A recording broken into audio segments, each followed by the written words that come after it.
Hey there, and welcome to the History of Things. We're so excited to have you join us on this journey. Whether you're a longtime fan or new to the channel, thank you for tuning in. If you love discovering the stories behind the everyday things that shape our world, you're in the right place. Don't forget to hit like, subscribe, and ring the bell so you never miss an episode. Now let's dive into today's story. Hey everyone, welcome. I'm so glad you're here. Today we're going to talk about something that is incredibly close to my heart. This isn't just a story about wood, wires, magnets. It's a story about innovation, rebellion, the power of sound to shape culture across generations. It's about how a simple need, the need to be heard, sparked a revolution. It gave birth to countless genres of music. So let's take a journey together. We'll start at the very beginning and trace the evolution of this incredible instrument. Our story really begins to take shape in the early 1930s. This is where we meet some of the key figures who turned the idea of an electric guitar into a reality. One of the most important names from this era is George Beauchamp. He was a vaudeville musician frustrated with the low volume of his acoustic guitar. He teamed up with an electrical engineer, Adolf Rickenbacker. Their collaboration focused on creating a pickup, a device that converts string vibrations into an electrical signal. This pickup was the critical component, the heart of the electric guitar. After numerous experiments, they developed the first commercially successful electromagnetic pickup. To house the invention, Beauchamp designed a minimalist solid body of cast aluminum. It had a long neck and a small round body, earning the nickname the frying pan. In 1931, the Rickenbacker frying pan was born. The solid frying pan solved feedback that haunted amplified hollow body acoustics. Clearer, sustained tones at much higher volumes without the howl. It was built as a lap steel guitar. Hawaiian music was booming across the US then. This opened the door for guitarists to step into the spotlight. Musicians like Alvino Rey started using electric steel to create previously impossible sounds. The guitar became more than rhythm, a lead voice. As we move into the 1940s, the Gibson Guitar Corporation, already a respected maker of acoustics and mandolins, saw the potential. In 1936, they released the ES-150, fitted with the Charlie Christian pickup, and joined the guitar with jazz solos unlike anything before. Charlie Christian used his Gibson ES-150 to play single-note solos that were horn-like, redefining the guitar's role in jazz. Another brilliant mind was working on a different concept, Les Paul, a guitarist, inventor, relentless tinkerer. Around 1940, he created one of the most famous prototypes, the Log, a 4x4 with a neck and pickups attached. The Log solved feedback and added sustain, two problems the solid body concept addressed. He took his prototype to Gibson, who were skeptical, calling it a broomstick with a pickup. The 1950s, the electric guitar explodes, largely thanks to Leo Fender. Leo was not a guitarist. He was a radio repairman who treated instrument design like engineering, simplicity, modularity, and easy manufacturing. In 1950, Fender released the Esquire, then the Broadcaster, soon renamed the Telecaster, the first mass-produced solid-body guitar. Bolt-on neck, simple electronics, durable and affordable. The Telecaster was a working man's instrument. In 1954, Fender unveiled the Stratocaster, contoured body, 3 pickups, and a vibrato system that changed expression options. Gibson responded with the Les Paul model in 1952.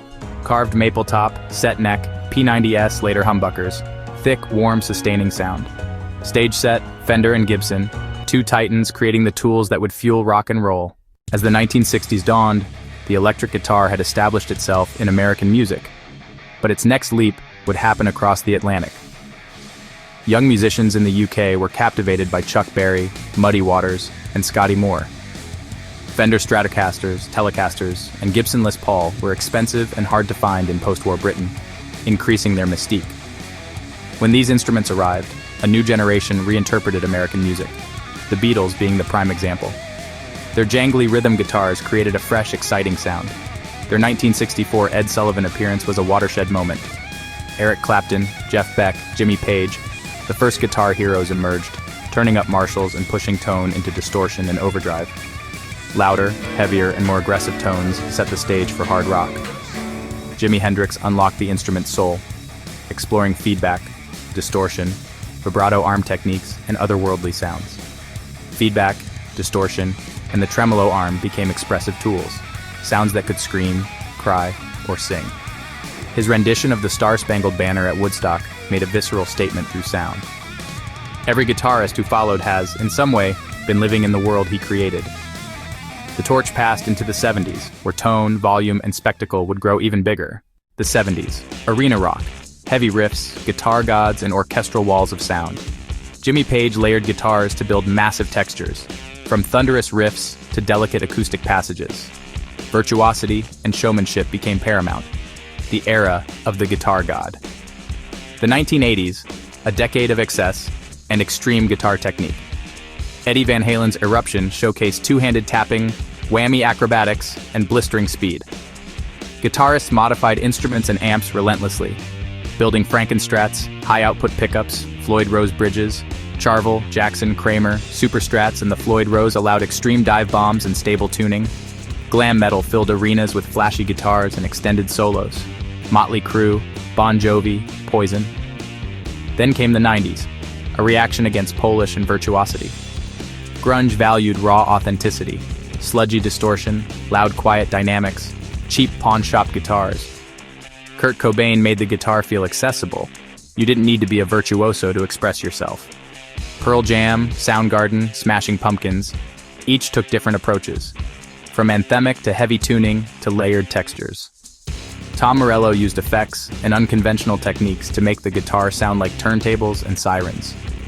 Nu metal and progressive scenes explored 7- and 8-string guitars, down-tuned riffs, and groove-based heaviness. By the turn of the millennium, the guitar had both exploded and diversified, setting the stage for the digital age. As we entered the new millennium, music and technology evolved. Recording pro quality in your bedroom became possible.